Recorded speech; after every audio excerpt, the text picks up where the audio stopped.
The Miami Heat do something that no team has done before in these playoffs. They defeat the Denver Nuggets in Denver as the Heat steal Game 2 to tie up the 2023 NBA Finals at 1 game apiece. The Miami Heat can and will win this series. What's going on, everyone? It is Luka here, back with another video.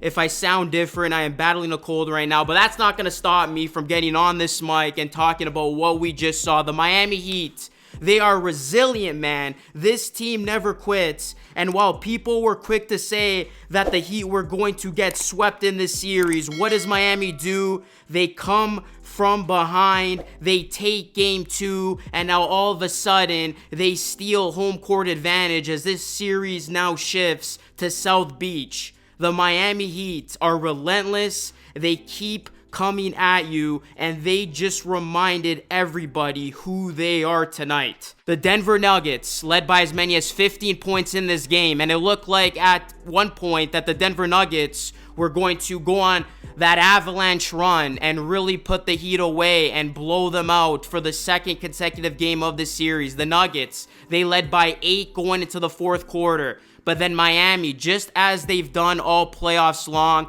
they came alive when it mattered the most in that fourth. They started on a 12-0 run to really flip this game upside down and really just took the momentum away from the Nuggets and in their favor. As you look at the Heat, it was an all-hands-on-deck performance for these guys. Bam Adebayo had 21 points, 9 rebounds, and 4 assists. He was great.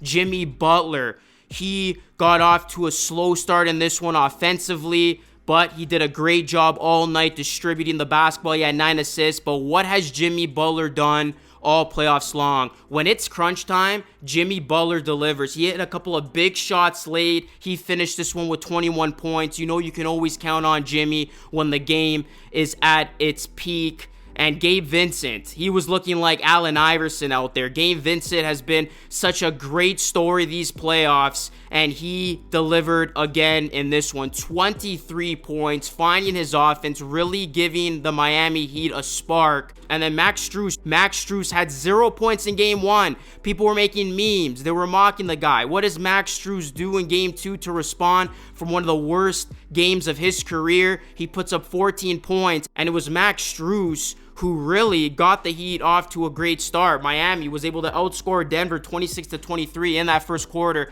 and Max Strus really did a good job of bouncing back early. You look at a guy like Kevin Love, he got the start in this one. Having his size out there made a difference. Kevin Love, he only had 6 points but had 10 rebounds. I really love this adjustment that the Miami Heat made, and I hope they continue to start Kevin Love because it definitely made a difference. Not only is Kevin Love another big body, but this guy, he's a veteran. He's an NBA champion. He's well experienced. He knows what it takes to win big games. He's always making the right play. Kevin Love is a guy who you want out there, and this was just a very good move that really went well for Miami, as Kevin Love in 22 minutes had a solid outing. If you look at Kyle Lowry from off the bench, he had 9 points in 24 minutes, and Duncan Robinson, he had 10 points, but man, did this guy find his stroke or what when it mattered the most in the fourth quarter. Duncan Robinson opened up that fourth quarter as he was on fire from beyond the arc, absolutely unconscious, and it was those 3 balls that he hit which really turned this thing around for Miami. If you're the Miami Heat, you gotta feel so good about this win. Not only did you just beat the Denver Nuggets on its home floor, but you're able to beat Denver in a game in which Nikola Jokic put up 41 points. And I said this going into the series. And by the way, I picked Miami to win this series in 6. And I feel very good about that pick in this moment. I said, you're not going to stop Nikola Jokic. Nikola Jokic is going to get his. There's nothing you could do about Jokic's greatness. If Jokic goes for 30 points, 40 points, you got to let it be. But how was Miami going to try to limit the other guys? That was ultimately going to tell the story in this series. And in Game 1, we saw guys like Michael Porter Jr. have a big game, Jamal Murray. Well, in Game 2, Michael Porter Jr., he only had 5 points. KCP only had 6 points. Jamal Murray, he had 18 points. And that's pretty much a game in which you can say Jamal Murray is held in check, because we know Jamal Murray is capable of going off for 20, 25 plus point games. And by the way, Jamal Murray had a chance to tie the game at the end to send this one into overtime. Nikola Jokic is going to get his, but if Miami can continue to hold these guys in somewhat check, they're going to have a great chance to win this series. And now going back to Miami's production, Jimmy Butler didn't have a typical Jimmy Butler game. And you know what? It's been quite some time now that we've seen Jimmy play like the Jimmy Butler that started these playoffs. Jimmy Butler's clearly not 100%. You could tell that he's definitely been playing with some discomfort and even pain when he had that incident with Josh Hart in the second round of the playoffs, because the Jimmy Butler we have seen for the second part of these playoffs, it hasn't been the Jimmy Butler we saw that was putting up 30 plus point games. This is more of a assertive Jimmy Butler who is looking for his teammates more, and a Jimmy Butler who knows when to take over the game. The thing that makes Miami so lethal and something that they've relied on is their strength in numbers. And you knew coming out of the game one that guys like Gabe Vincent, Max Strus, Duncan Robinson were not going to play as poorly as they did in game one. So the main takeaway from that game one loss was that Miami, you could say they got blown out, but it was a very competitive 11-point loss. And you knew going into game two that these Heat role players were not going to play as poorly as they did in game one. And guess what? That was the case. The Miami Heat role players did not play as poorly as they did in game one. They showed up here, and when Miami gets 2 or 3 of these guys going, and then you got Jimmy Butler getting everybody involved and then really asserting himself and finding his offense late, and Bam Adebayo, got to give him a ton of credit, gets his. This Miami Heat team is so tough to beat. So you got to give all the credit in the world to the Heat, man.